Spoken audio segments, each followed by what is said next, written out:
Breaking news this morning is that Stellantis is shutting down its auto plants in Brampton, Ontario, which is causing a lot of concern for the auto workers in Ontario, where I live, which is a big part of our economy. Let's just be fair.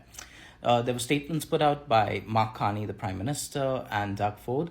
But what I'm going to ask you to do is to look at a statement, a video by someone else, someone you haven't heard about much here in Canada. I'm going to ask you to go look at Sean Fain. That name might not sound familiar to you, all right? But I've been watching Sean Fain for a while. He is the leader of the United Auto Workers across the border in America. He's a very clever guy, really smart.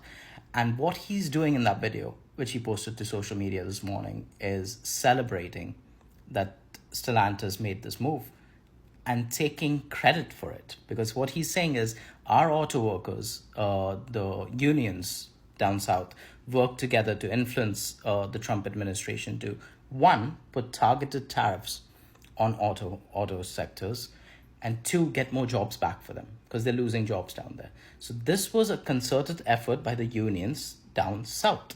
And this, Sean, to his credit, which, like I said, clever negotiator. He worked very cleverly with both politicians, not just the Trump administration, but also with the Biden administration. When Biden was in power, he really knew how to make these moves to make things happen for his workers, which is his job. I mean, he's the head of the union down there, so it makes sense that he would do this, all right? But it indicates to you where this relationship is going. The US and Canada relationship on auto is doomed if it isn't clear. The writing is on the wall.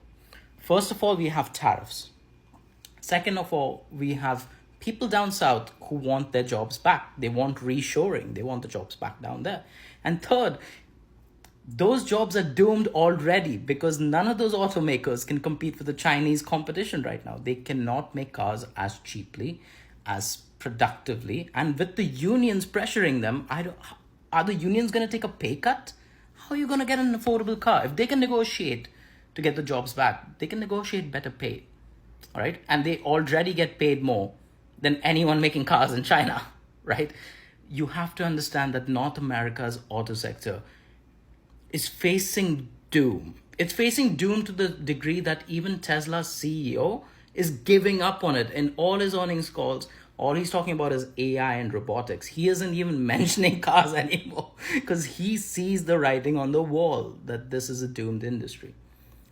So what we need to do is move on to the cheaper product for the benefit of auto buyers. People who buy cars outnumber the number of people who work in car manufacturing. We need to transition that industry into something else, clean energy, nuclear, maybe building data centers or something. We need to get more blue collar work where the future is. And the future is not in building cars for America. It might be for building cars for Chinese makers. Maybe in the future we can convince them to make a plant over here. And that would be a more reasonable bet for the future. All right. But keep an eye on this. This is going to be very interesting.